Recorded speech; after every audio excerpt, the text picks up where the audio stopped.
Character by Samuel Smiles, Chapter 12, Part D. Failure improves tempers and strengthens the nature.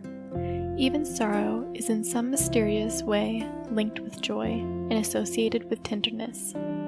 John Bunyan once said how, if it were lawful, he could even pray for greater trouble, for the greater comfort's sake.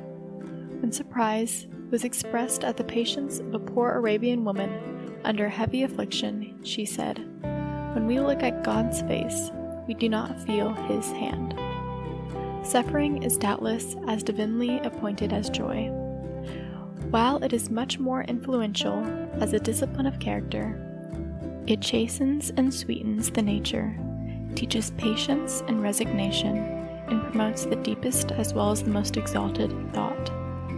The best of men that overwore earth about him was a sufferer, a soft, meek, patient, humble, tranquil spirit, the first true gentleman that ever breathed. Suffering may be appointed means by which the highest nature of man is to be disciplined and developed. Assuming happiness to be the end of being, sorrow may be the indispensable condition through which it is to be reached. Hence St. Paul's noble paradox, descriptive of the Christian life. As chastened and not killed, as sorrowful, yet always rejoicing, as poor, yet making many rich, as having nothing, and yet possessing all things. Even pain is not all painful. On one side, it is related to suffering, and on the other, to happiness. For pain is remedial as well as sorrowful. Suffering is a misfortune as viewed from one side, and a discipline as viewed from the other. But for suffering, the best part of many men's nature would sleep a deep sleep. Indeed, it might almost be said that pain and sorrow were the indispensable conditions of some men's success, and the necessary means to evoke the highest development of their genius. Shelley has said of poets, "Most wretched men are cradled into poetry by wrong. They learn in suffering what they teach in song." Does anyone suppose that Burns would have sung as he did, had he been rich, respectable, and kept a gig, or Byron, if he had been a prosperous, happily married Lord Privy Seal or Postmaster General? Sometimes a heartbreak rouses an impassive nature to life. "What does he know?" said a sage who has not suffered. When Dumas asked Rebol, "What made you a poet?" he answered, "Suffering." It was the death, first of his wife, and then of his child, that drove him into solitude for the indulgence of his grief, and eventually led him to seek and find relief in verse. It was also to a domestic affliction that we owe the beautiful writings of Mrs. Gaskell. It was as a recreation in the highest sense of the word, says a recent writer speaking from personal knowledge, as an escape from the great void of a life from which a cherished presence had been taken, that she begun that series of exquisite creations which has served to multiply the number of our acquaintances and to enlarge even the circle of our friendships. Much of the best and most useful work done by men and women has been done amidst affliction, sometimes as a relief from it, sometimes from a sense of duty overpowering personal sorrow. "If I had not been so great an invalid," said Dr. Darwin to a friend, "I should not have done nearly so much work as I have been able to accomplish." So Dr. Don, speaking of his illnesses, once said, "This advantage you and my friends have by my frequent fevers is that I am so much the oftener at the gates of heaven, and by the solitude and close imprisonment they do reduce me to, I am so much the oftener at my prayers, in which you and my dear other friends are not forgotten." Schiller produced his greatest tragedies in the midst of physical suffering almost amounting to torture. Handel was never greater than when, warned by palsy of the approach of death, and struggling with distress and suffering, he sat down to compose the great works, which have made his name immortal in music. Mozart composed his great operas, and last of all, his Requiem, when oppressed by debt and struggling with a fatal disease. Beethoven produced his greatest works amidst gloomy sorrow when oppressed by total deafness, and poor Schubert, after his short but brilliant life, laid it down at the early age of 32, his sole property at his death consisting of his manuscripts, the clothes he wore, and 63 florins in money.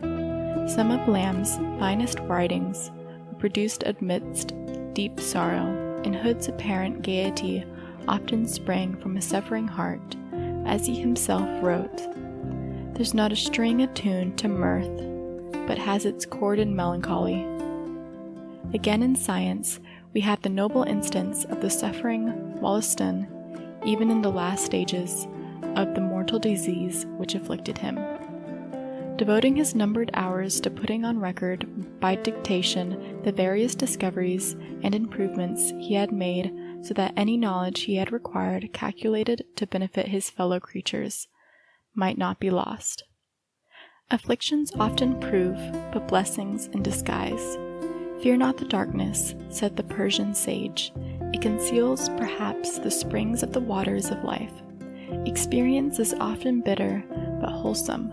Only by its teaching can we learn to suffer and be strong. Character in its highest forms is disciplined by trial and made perfect through suffering. Even from the deepest sorrow, the patient and thoughtful mind will gather richer wisdom than pleasure ever yielded. The soul's dark cottage, battered and decayed, lets in new light through chinks that time has made. "Consider," said Jeremy Taylor, "that sad accidents in a state of afflictions is a school of virtue. It reduces our spirits to somberness and our counsels to moderation. It corrects levity and interrupts the confidence of sinning. God, who in mercy and wisdom governs the world, would never have suffered so many sadnesses, and have sent them especially to the most virtuous and the wisest men, but that he intends they should be the seminary of comfort, the nursery of virtue, the exercise of wisdom, the trial of patience, the venturing of a crown, and the gate of glory." And again, "No man is more miserable than he that hath no adversity. That man is not tried, whether he be good or bad, and God never crowns those virtues which are only faculties and dispositions, but every act of virtue is an ingredient unto reward." Prosperity and success in themselves do not confer happiness. Indeed, it not unfrequently happens that the least successful in life have the greatest share of true joy in it. No man could have been more successful than Goethe. Possessed of splendid health, honor, power, and sufficiency of this world's goods, and yet he confessed that he had not, in the course of his life, enjoyed 5 weeks of genuine pleasure. So that the Caliph Abdul Rahman, in surveying his successful reign of 50 years, found that he had enjoyed only 14 days of pure and genuine happiness. After this, might it not be said that the pursuit of mere happiness is an illusion? Life all sunshine without shade, all happiness without sorrow, all pleasure without pain, were not a life at all, at least not human life. Take the lot of the happiness. It is a tangled yarn. It is made up of sorrows and joys, and the joys are all the sweeter because of the sorrows. Bereavements and blessings, one following another, making us sad and blessed by turns. Even death itself makes life more loving. It binds us more closely together while here. Dr. Thomas Brown has argued that death is one of the necessary conditions of human happiness. He supports his argument with great force and eloquence. But when death comes into a household, we do not philosophize, we only feel. The eyes that are full of tears do not see, though in course of time they come to see more clearly and brightly than those that have never known sorrow. The wise person gradually learns not to expect too much from life, while he strives for success by worthy methods. He will be prepared for failures.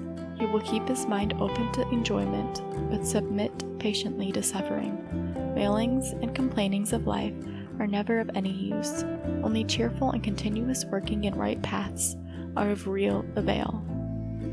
nor will the wise man expect too much from those about him, if he would live at peace with others. He will bear and forbear, and even the best have often foibles of character, which have to be endured, sympathized with, and perhaps pitied. Who is perfect? Who does not suffer from some thorn in the flesh? Who does not stand in need of toleration, of forbearance, of forgiveness? What the poor imprisoned Queen Caroline Matilda of Denmark wrote on her chapel window ought to be the prayer of all. Oh, keep me innocent, make others great. Then how much does the disposition of every human being depended upon their innate constitution and their early surroundings, the comfort or discomfort of the homes in which they have been brought up, their inherited characteristics, and the examples, good or bad, to which they have been exposed through life. Regard for such considerations should teach charity and forbearance to all men. At the same time, life will always be, to a large extent, what we ourselves make it. Each mind makes its own little world. The cheerful mind makes it pleasant, and the discontented mind makes it miserable. My mind, to me, a kingdom is, applies alike to the peasant as to the monarch. The one may be in his heart a king, as the other may be a slave. Life is, for the most part, but the mirror of our own individual selves. Our mind gives to all situations, to all fortunes, high or low, their real characters. To the good, the world is good. To the bad, it is bad. If our views of life be elevated, if we regard it as a sphere of useful effort, of high living and high thinking, of working for others' good as well as our own, it will be joyful, hopeful, and blessed. If, on the contrary, we regard it merely as affording opportunities for self-seeking, pleasure, and aggrandizement, it will be full of toil, anxiety, and disappointment. There is much in life that, while in this state we can never comprehend, there is indeed a great deal of mystery in life, much that we see as in a glass darkly. But though we may not apprehend the full meaning of the discipline of trial through which the best have to pass, we must have faith in the completeness of the design of which our little individual lives form a part. We have each to do our own duty in that sphere of life in which we have been placed. Duty alone is true. There is no true action but in its accomplishment. Duty is the end and aim of the highest life. The truest pleasure of all is that derived from the consciousness of its fulfillment. Of all others, it is the one that is most thoroughly satisfying, and the least accompanied by regret and disappointment. In the words of George Herbert, the consciousness of duty performed gives us music at midnight. And when we have done our work on earth, of necessity, of labor, of love, or of duty, like the silkworm that spins its little cocoon and dies, we too depart. But short though our stay in life may be, it is the appointed sphere in which each has to work out the great aim and end of his being to the best of his power. And when that is done, the accidents of the flesh will affect but little the immortality we shall at last put on. Therefore we can go die as sleep, and trust half that we have unto an honest, faithful grave, making our pillows either down or dust. End of section 46. End of Character by Samuel Smiles.